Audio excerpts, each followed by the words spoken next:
Vamos falar de economia porque o Ministério da Fazenda, elevou a estimativa do PIB em 2025 e projetou a inflação do ano acima da meta. Em São Paulo, a Beatriz Manfredini tem informações e detalhes a respeito dessa perspectiva. Beatriz, bom dia para você, bem-vinda aqui ao Jornal da Manhã. Oi, Nonato, bom dia para você também, para a Soraya, para todos que nos acompanham aqui no Jornal da Manhã.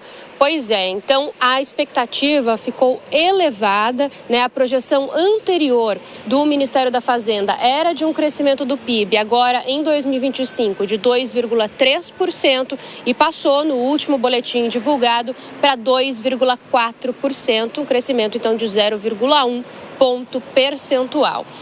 O Ministério da Fazenda, além de elevar a projeção de crescimento do PIB para este ano, de 2025, também elevou para o ano que vem. A expectativa é de 2,5% de crescimento na economia em 2026. Esses dados são do Boletim Macrofiscal, que sai a cada 2 meses, é emitido a cada 2 meses pelo Ministério da Fazenda com essas projeções. Apesar do aumento dessa elevação, principalmente agora em 2025, a projeção do governo federal, do Ministério da Fazenda, está maior, nesses 2,4% do que o que projeta o mercado financeiro, que tem expectativa de um PIB de cerca de 2% agora no fim deste ano de 2025. Além disso, como você bem comentou, Nonato, eles também fizeram a projeção da inflação. Então, o boletim macrofiscal aumentou a projeção para o fim do ano de 4,9% para 5%, bem acima da meta superior,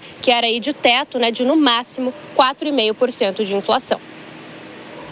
É isso. Muito obrigado, Beatriz Manfredini, atualizando para a gente esses números em São Paulo. E eu já convido aqui para a nossa conversa também os nossos comentaristas de hoje, a Deise Ciocari e também o José Maria Trindade. Vou conversar com você, Deise, à medida em que a gente tem aí uma elevação dessa expectativa do PIB no que diz respeito a governo e também mercado financeiro. Estamos ainda em maio, talvez dê tempo aí para que você tenha esse ajuste, esse acerto que o governo está pretendendo do PIB mais para cima.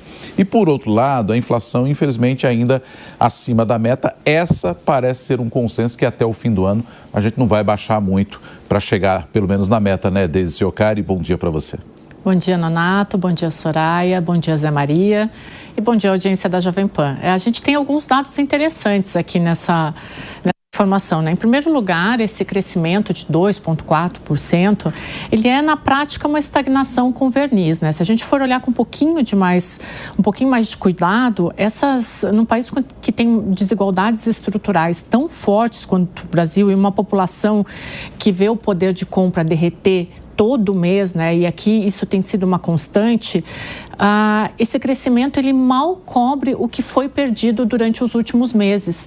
Então é um crescimento que é mais uma narrativa para encobrir o que foi perdido agora, principalmente nos meses de janeiro a março, Agora, quanto à inflação de 5%, ela não é um número completamente inofensivo, Nonato, porque ela está acima da meta e se a gente for olhar com um pouquinho mais de cuidado, ela penaliza os mais pobres que gastam a maior parte da renda deles em itens essenciais. E aí a cereja do bolo que eu destaco aqui com essas informações é a revisão do déficit primário, porque de 80 bilhões ele foi para 72,7 bilhões. E aí a gente poderia dizer, entre aspas, que ele é um avanço, mas ele parece muito mais um esforço de contabilidade criativa do que uma reforma estrutural. Então, o que a gente precisa no meio disso tudo é o governo ele tem que administrar essas expectativas, tem que tomar cuidado para não vender uma ilusão de estabilidade e empurrar esses problemas estruturais para frente. Então, o que é necessário que se faça agora é não continuar sobrevivendo a essas expectativas do mercado, mas realmente colocar projetos e sobreviver a ajustes planejando o futuro no médio e no longo prazo, porque senão a gente vai sobreviver dessas narrativas pontuais e o Brasil vai continuar com essas iniciativas de curto prazo. E isso não vai fazer com que o Brasil cresça economicamente, infelizmente. Bom dia, Deise. Bom dia, Zé. Como que você avalia, Zé, esses impactos para a economia brasileira? E a depender da taxa de juros, a gente ouviu mais cedo o próprio presidente do Banco Central, Gabriel Galípolo, dizendo que a taxa de juros vai permanecer alta por mais tempo, do que se espera. Como segurança, a equipe do Banco Central vem acertando e o cenário internacional não é bom. E dizem aqui especialistas de que ainda há reflexos da pandemia. Demorou demais, né? Muito bom dia, Deise. Bom dia, Nonato. Bom dia a todos que estão nos acompanhando, Deise, e a você que está aqui no Jornal da Manhã. Olha, o cenário econômico internacional, ele acaba interferindo nas economias de todos os países e muito aqui no Brasil. A equipe do Banco Central vem acertando nesta inflação persistente. O Banco Central tenta enxugar, tirar dinheiro do mercado, né, com o aumento dos juros, isso falta dinheiro para investimentos. O mercado está mesmo estagnado exatamente por conta desta ação do Banco Central necessária para tentar combater a inflação.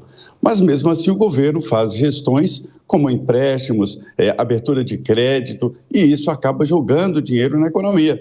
Veja bem que o mercado imobiliário cresceu e foi aí projetado exatamente por programas do próprio governo.